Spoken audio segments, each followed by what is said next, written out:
임마누엘 예수님을 찬양합니다. 이 땅에 오실 주님을 찬양합니다. 다시 오실 주님을 기다리며 찬양합니다. 오늘도 거룩한 수요예배로 온라인으로 모이게 하심을 감사하며 성령의 임재를 기다리며 기도하오니 이 예배를 통해 하나님 영광 받아주셨고 성탄을 기다리는 교회와 예배하는 모든 성도들 축복하여 주시옵소서. 나사렛 예수의 믿음으로 살게 하여 주셨고 십자가의 복음과 부활의 소망으로 사는 저희들 되게 하여 주시옵소서.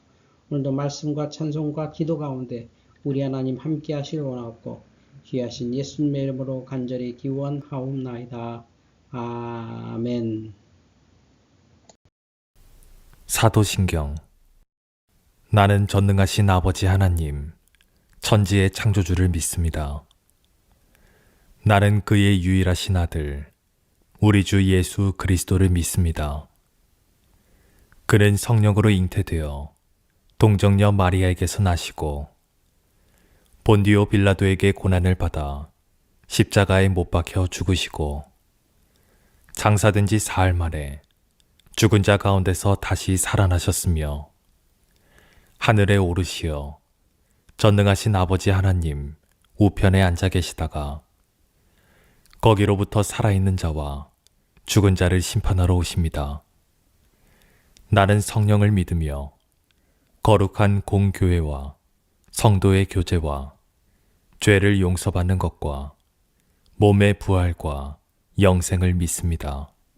아멘.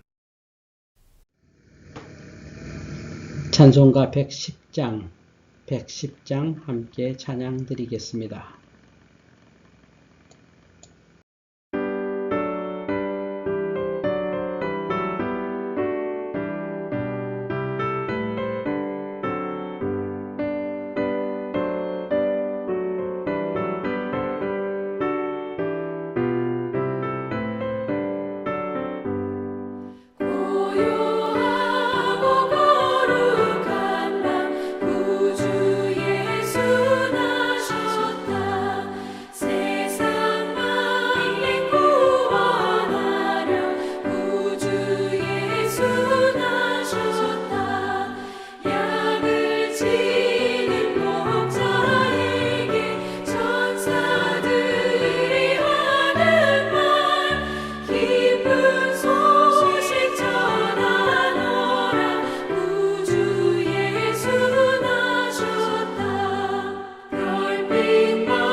하나님 말씀 사무엘하 5장 1절에서 10절입니다.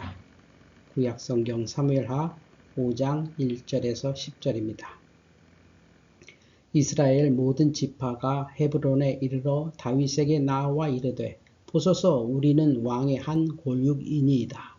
전에 곧 사울이 우리의 왕이 되었을 때에도 이스라엘을 거느려 출입하게 하신 분은 왕이시었고 여호와께서도 왕에게 말씀하시기를 내가 내 백성 이스라엘의 목자가 되며 내가 이스라엘의 주권자가 되리라 하셨나이다 하니라. 이에 이스라엘 모든 장로가 헤브론에 이르러 왕에게 나아오매 다윗 왕이 헤브론에서 여호와 앞에 그들과 언약을 맺음에 그들이 다윗에게 기름을 부어 이스라엘 왕으로 삼으니라. 다윗이 나이가 30세에 왕위에 올라 40년 동안 다스렸으되 헤브론에서 7년 6개월 동안 유다를 다스렸고 예루살렘에서 33년 동안 온 이스라엘과 유다를 다스렸더라. 왕과 그의 부하들이 예루살렘으로 가서 그 땅 주민 여부스 사람을 치려하매 그 사람들이 다윗에게 이르되 내가 결코 이리로 들어오지 못하리라. 맹인과 다리 저는 자라도 너를 물리치리라 하니 그들 생각에는 다윗이 이리로 들어오지 못하리라 함이나 다윗이 시온 산성을 빼앗았으니 이는 다윗 성이더라.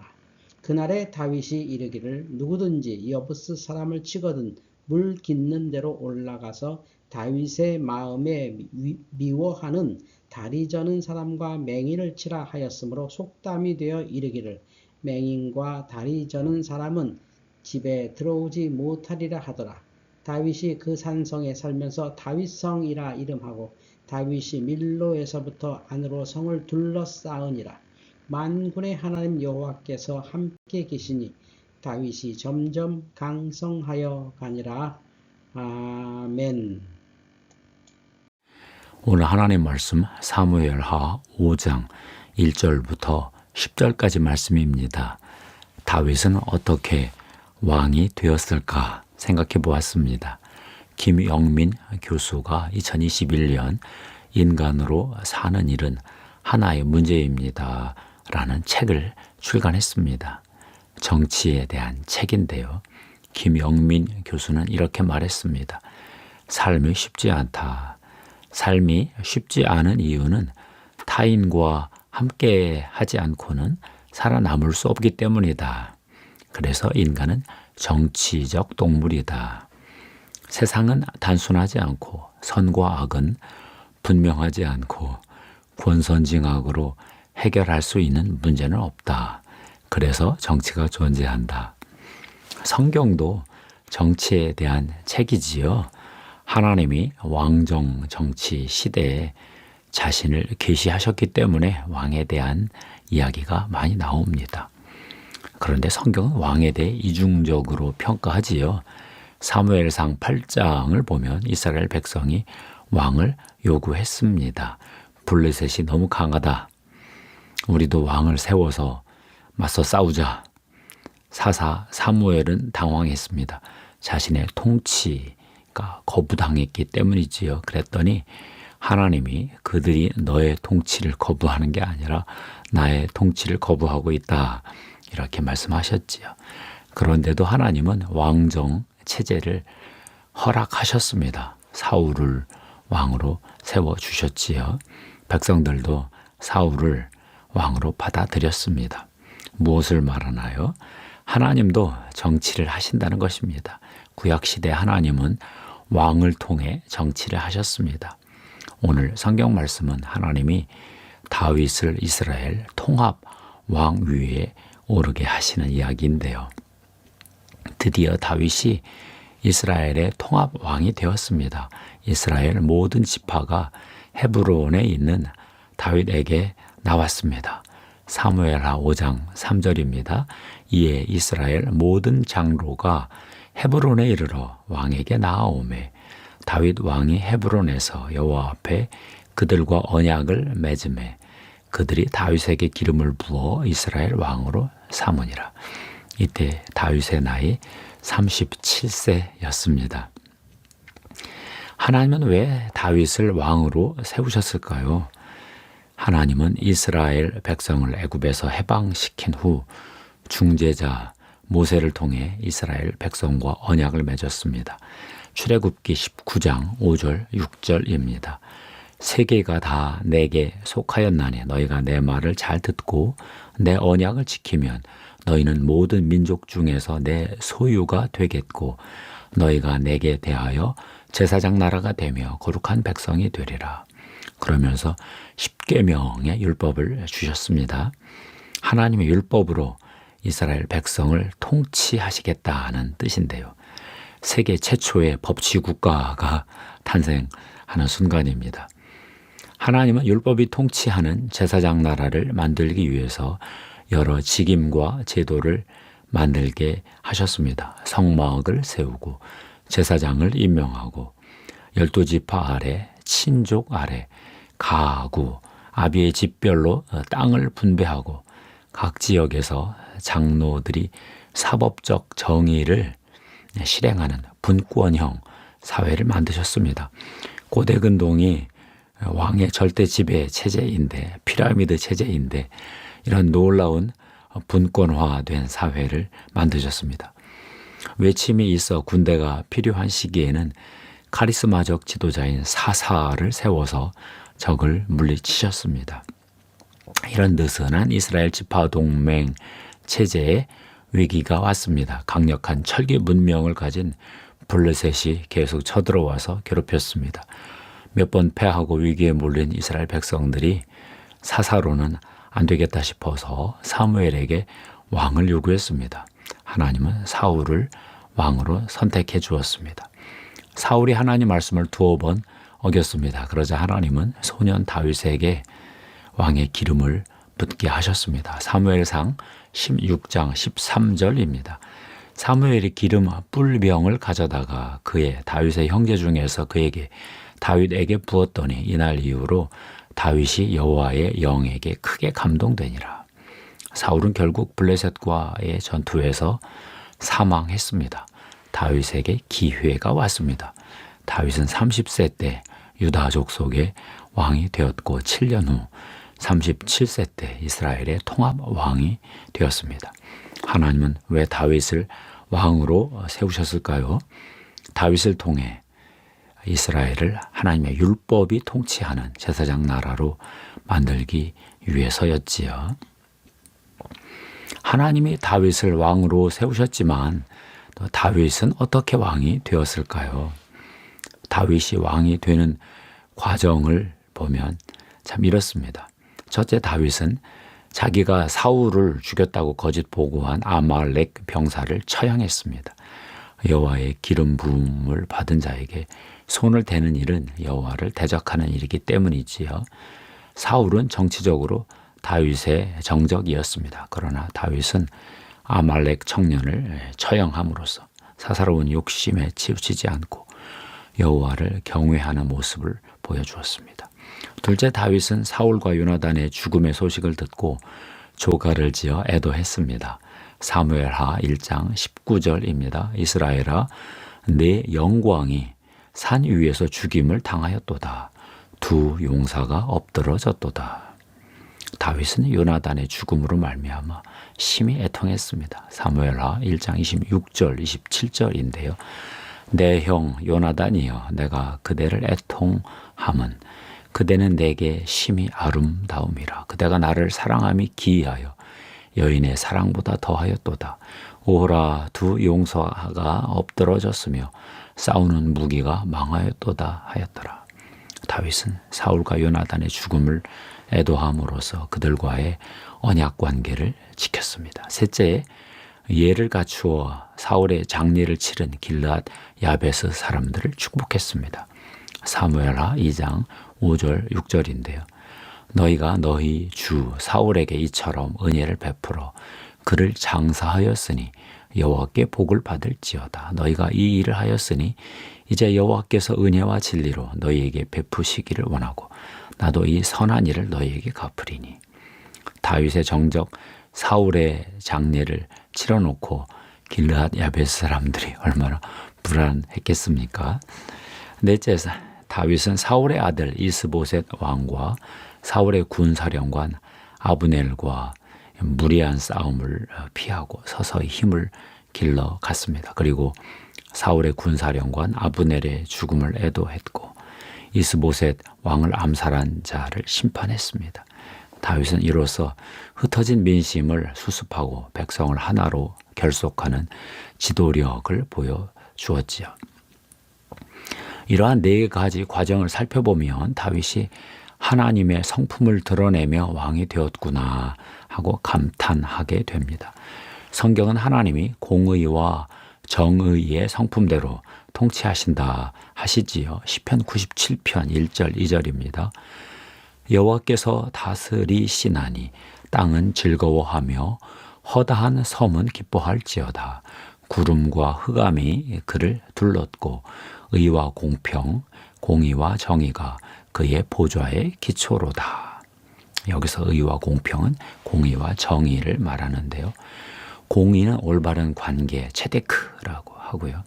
정의는 사법적으로 범죄를 바로잡는 것, 미슈파트를 의미합니다. 올바른 관계는 언약 관계 안에서 마땅히 행해야 할 바를 행하는 것이고, 바로잡는 것은 잘못된 것을 고치고 회복하기 위해서 처벌하는 것을 말합니다. 하나님은 올바른 일은 행하시고 올바르지 못한 일은 처벌하여 회복하시는 방식으로 통치하신다는 건데요. 오늘 성경 말씀을 보면 다윗은 하나님의 공의와 정의의 성품을 드러내며 왕이 되었습니다. 다윗이 아말렉 병사를 처형한 것은 정의를 실행한 것이고, 사울과 요나단의 죽음의 조가를 불러 애도하고 길르앗 야베스 사람을 축복하고 아브넬의 죽음을 애도한 것은 공의에 해당하지요. 이스보셋 왕을 암살한 자들을 처형한 것은 또 정의에 해당한 것이지요. 다윗은 재위 초반에는 공의와 정의를 잘 지켰습니다. 덕분에 이스라엘 나라가 아주 강건한 나라가 됐습니다. 그런데 재위 후반부에 이르러 다윗은 하나님의 말씀을 두어 번 무시하고 사욕으로 왕권을 남용하고 하나님으로부터 큰 징계를 받았습니다. 가족 안에서 폭력과 살인 사건이 계속 일어났고 아들의 반역으로 내전을 치러야 했습니다. 다윗은 훌륭한 왕, 가장 뛰어난 왕이긴 했지만, 하나님의 마음에 합당하긴 했지만 진정한 왕이 되기에는 많이 부족했습니다. 왕을 통해 이 땅을 다스리려는 하나님의 계획은 결국 예수 그리스도 안에서 성취되었습니다. 예수 그리스도는 이 땅의 진정한 왕으로 이 땅에 오셨습니다. 2015년 복음주의 신약학자 톰 라이트는 이것이 복음이다 라는 책에서 이것을 아주 잘 설명했습니다. 그는 이렇게 말했습니다. 예수 그리스도는 세상이 알지 못하던 전혀 다른 왕이셨다. 예수 그리스도는 전혀 다른 나라를 만드셨다. 민족주의 혁명의 방식을 거부하고 인간 삶의 모든 영역 안으로 가장 깊이 파고드는 나라를 만드셨다. 천국의 삶을 비유로 이야기하셨다. 사람들을 치유하고 용서하고 회복시키셨다. 가는 곳마다 잔치를 여셨다. 권력이 아니라 사랑이 다스리는 나라를 만드셨다. 새로운 이 땅의 왕 예수는 십자가에서 기존의 세상 임금 사탄을 이기셨다. 십자가에서 죄가 심판을 받고 처벌되었다. 악 자체의 죽음이 선고되었다. 사탄의 권세가 정복당했다. 예수 그리스도는 예상을 뒤엎고 보란듯이 부활하셨다. 예수 그리스도의 부활로 세상이 전혀 다른 세상이 되었다. 예수 그리스도의 죽음과 부활로 말미암아 하나님 나라가 완전히 새로운 방식으로 공식 출범했다. 놀라운 통찰입니다. 예수 그리스도가 하나님 나라를 이 땅에 여시며 교회 성도들은 왕같은 제사장 직임을 받았습니다. 베드로전서 2장 9절입니다. 그러나 너희는 택하신 족속이요 왕같은 제사장들이요 거룩한 나라요 그의 소유가 된 백성이니 이는 너희를 어두운 데서 불러내어 그의 기이한 빛에 들어가게 하신 이의 아름다운 덕을 선포하게 하려 하심이라. 예수 그리스도가 개국하신 하나님 나라에서 성령을 받은 그리스도인은 왕 같은 제사장 직임에 임명되었다는 말씀인데요. 좀 이상하지요? 내가 무슨 왕이냐? 반발심이 올라옵니다. 내 위에 직속 상관들이 얼마나 많은데 내가 어떻게 왕이냐? 내 마음대로 되는 게 하나도 없는 세상이다. 이런 좀 생각이 들죠. 그러나 세상 나라에서는 내가 하급자일지라도 하나님의 통치가 이루어지는 하나님 나라에서는 좀 다릅니다. 내가 성령 안에서 자유를 누립니다. 성령의 인도를 따라 내 삶을 절제하고 통치할 수 있습니다. 내 욕망보다 하나님의 뜻에 순종하고 싶은 내 영의 생각이 강해집니다. 그러다 보니 내가 왕처럼 자기를 위엄 있게 통치하며 살게 되지요. 내가 왕으로 나의 삶을 통치하다 보면 다른 사람의 주권도 인정해주고 서로 섬기는 삶을 살 수 있습니다.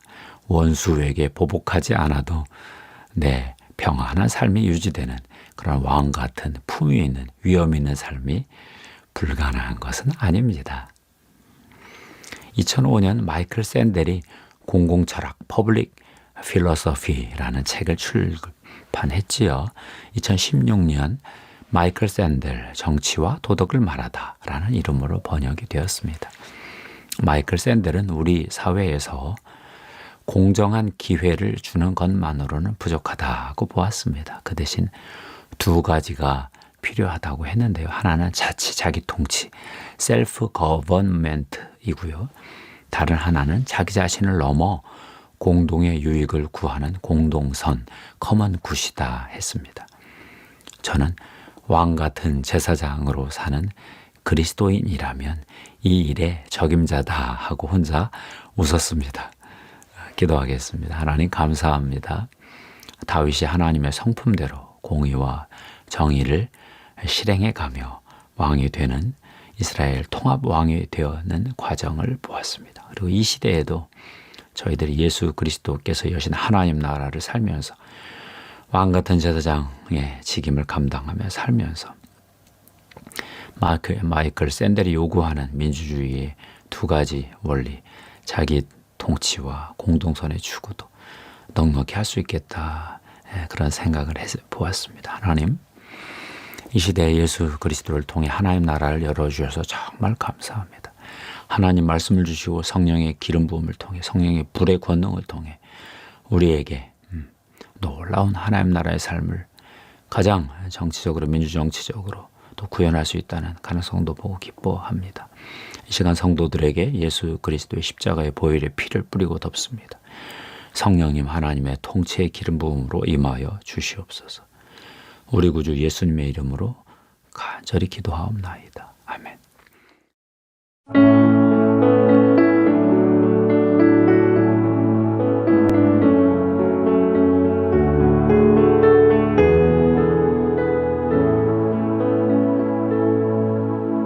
너의 하나님 여호와가 너의 가운데 계시니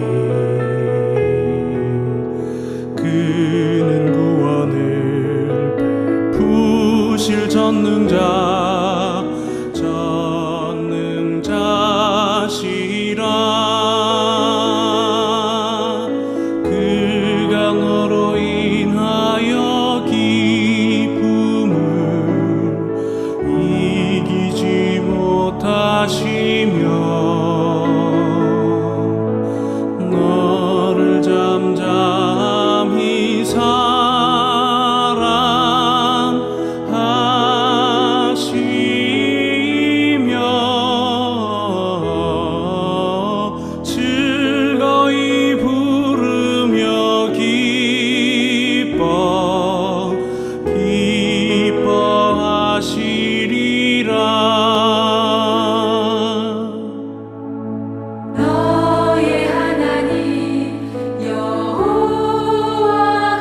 이제 주기도문으로 수요예배 마치겠습니다.